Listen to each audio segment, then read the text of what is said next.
depending on what time I get out here, if it's 3 or 4, I notice the houses in the neighborhood. Some have TVs on in what I identify as bedrooms. I know where the bedrooms are in these houses. They're usually above the garage, or a lot of the garages have been bricked up and turned into offices and an extra bedroom, that kind of thing on the first floor, but above them are usually bedrooms. And I see the blue flashing light. People needing the TV. Think about this. People needing the TV to fall asleep. What the heck? You know why? Because of the noise, the chatter in their life during the day. You need noise to fall asleep. These are the people that have a TV on in every room, a radio on. They can't get in the car and drive in silence. These are the people that have to have noise. And what kind of noise is it? 9 times out of 10, it's news. The blue flashing light puts people in a trance, puts people to sleep. Without noise and the blue flashing light of the television, they can't sleep. They can't be awake. They can't thrive. They can't live. Interesting, right?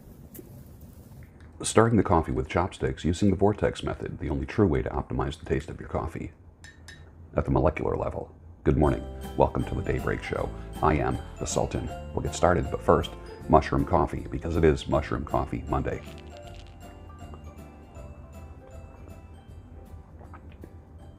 Perfect. Mushroom Coffee Monday. Yeah, you should have a Mushroom Coffee Monday. I actually dried some mushrooms over the weekend in the dehydrator, and then I put them in the coffee grinder thing, the electric one, and reduced them down to a very, very fine powder. And then I take a half a teaspoon of the mushrooms and put them in my coffee and blend them with a little hand frother thing. Just makes it creamy. So just something for a little flavor, richness, and also the mushrooms have a nootropic effect. You know, I feel like sometimes when I'm talking, I am imitating Greg's garage as he's imitating me. I didn't realize there's a new video out. I watched it yesterday and I laughed the whole time. I'm going to have to put a link for it down below. He's the guy that does a parody of me doing the Daybreak Show. And it's pretty funny. Pretty funny. A woman says to me that she's a huge animal lover. That can mean one of 3 things. Think about it. I'm a huge animal lover. It could mean that she likes elephants and giraffes. Like, she really likes huge animals. Or it could mean that she likes animals a lot. She's a huge animal lover. Or 3, it means she needs to cut down on the Cinnabons. She's a huge animal lover. I thought that was funny. Here's a profound statement by my friend, Marianne Elizabeth. She is a working model, and you've seen her everywhere on everything. She talks about aging. I get that it is popular to be pro-age, and I'm on board with owning my own age, but isn't it also okay to be honest and say how intimidating aging really is? Some days, I wish I had my 20-something body because now I'm wise enough to appreciate it. Back then, I was too busy criticizing myself for every little imperfection. It wasn't until I grew and birthed my babies to realize how powerful my body was, and I fully appreciate it. I'm not saying that women have to bear a child to know this truth. What I am saying is that we need to be kind to ourselves as we are to our friends. Aging has taught me to be kinder, more accepting of myself, and that I am still a work in progress. That's a good word. That was from probably 2016, something like that. And she transitioned to fully gray. Here's a pop quiz. Name the mobster. I'll give you a hint. The Philly mob. Put your answer down below. Men, you need to be a rock. The women in your lives right now, or the woman in your life right now, is worried about the upcoming election. Lead your family and your circle of influence with a peaceful, calm disposition. Some of you that are on social media have watched some of the ladies panic. And they're watching too much television and reading too much social media, reading the hype, believing the lies. Men, be the rock. Okay? Be a rock. Presidential elections should not be terrifying or scary. It's something to celebrate. Ballots, not bullets. Let's make that clear. That leads me to say this: never believe the polls. 100% of polls are propaganda. America wants law and order, and it's not okay to burn cities down. It's not okay. It's not okay to have political lockdowns and wear masks that have nothing to do with a you-know-what. Travel is shut down. The Patriots have had enough. I'm not even remotely worried. Relax. What about men who are not able to have kids, truly not able to have children? And I say, if fatherhood is in your heart, your desire does not have to be unfulfilled. You may encounter a single mother whose children don't have a father in their life, which is rare, and you might be the most amazing stepfather and make a massive difference. And I know there's video after video after video of stay away from single moms. Not all single moms are made of the same material. Many times there are widows. Many times there are people who made a mistake. Men and women. Sometimes with women, that mistake bears a child. It was a mistake being with that guy, but the children are not a mistake. Children are not a mistake. So what are you going to do? Ignore them? No. As a single man, you don't have to marry a woman who has kids. No one's forcing you to do that. But they are all different. Everyone is different. And there's different reasons for things. And that's why you date long. You find out the reasons for things. I would not normally recommend marrying a single mother at all. But there's that rare case where I know young people, teens, 20s, and 30s, who have said that they had a magnificent stepfather in their life. And it's not the fear of single mothers that makes me live in fear and cynicism about single mothers. It is the awe that I have for these young people that were raised by a selfless man who took on a role. I'm not talking plow horse either, because I'll debate any one of you schleps who talk about that.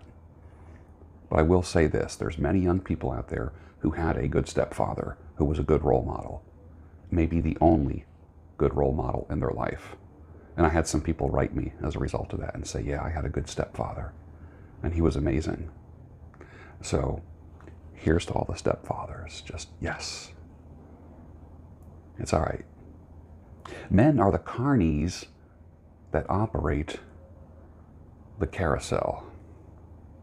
Think about it. A lot of men talk about women who rode the carousel. I'm not saying the full phrase. Some of you know what I'm talking about. But think about it. Who runs the carousel? Men. Men, have we contributed to the very thing that we loathe?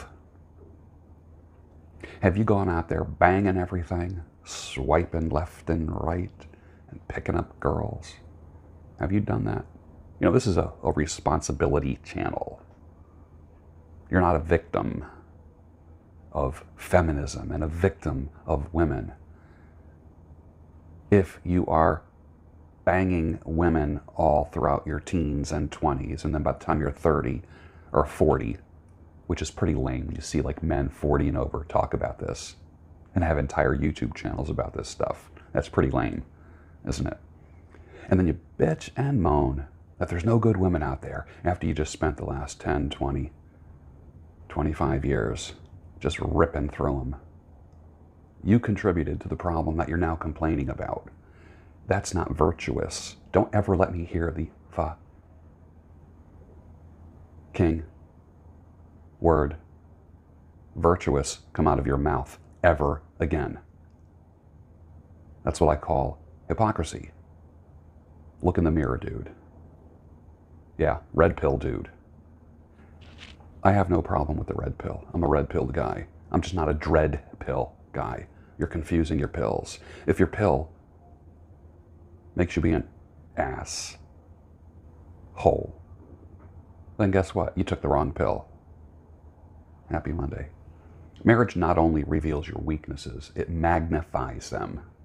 Your wife's job is not to heal you. She can apply a balm of understanding, compassion, and make it a softer landing for you, but you must heal yourself.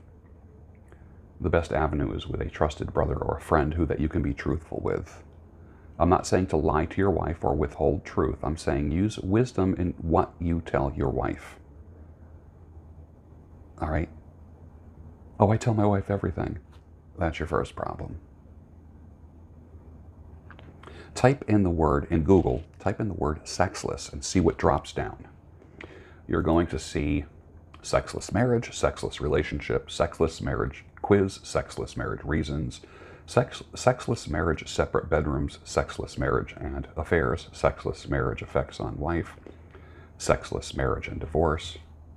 Just type in the word sexless in Google and watch what drops down, which it's interesting. When you look at some of the studies, one study says 2% of all marriages are sexless, but Google search results tell you a different story, don't they? There's a lot more men looking for help on sexless marriages than any study would ever reveal. There's an epidemic of sexless marriages. I actually just call them nutless men marriages. Same thing. Again, blame it on the wife, right? She's the gatekeeper to the poo. Say.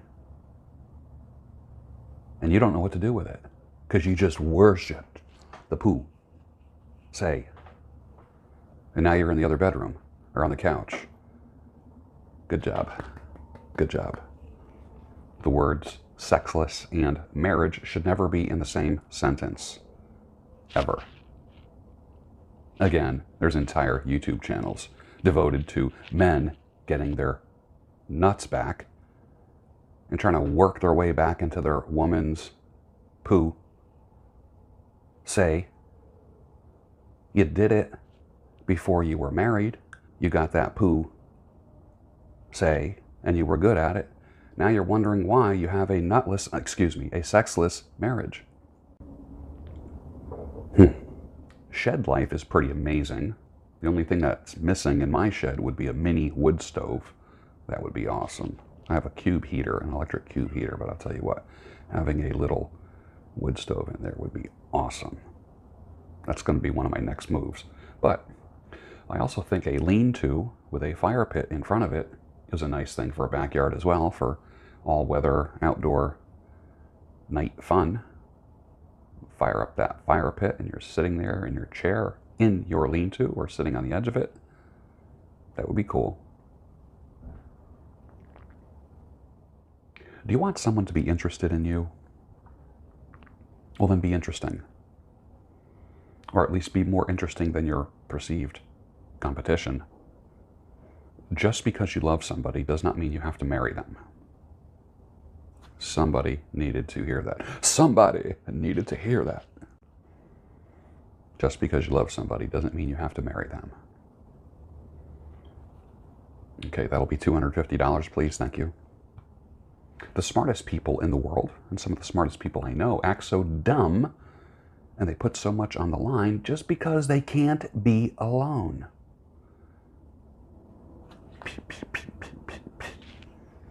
Learn how to be alone, and there's half your problems gone right there. You're not real quick to fill the chair across the table or that side of the bed.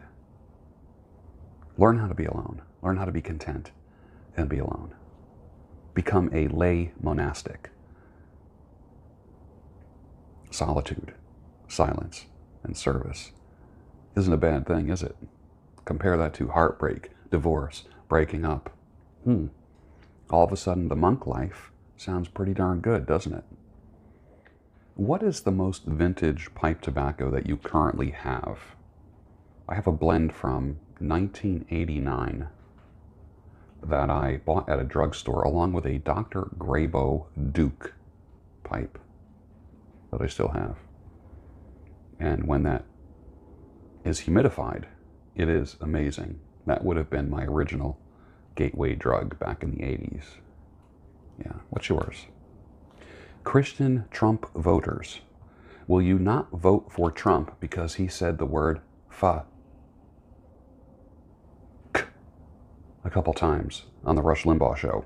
Be consistent with your selective bull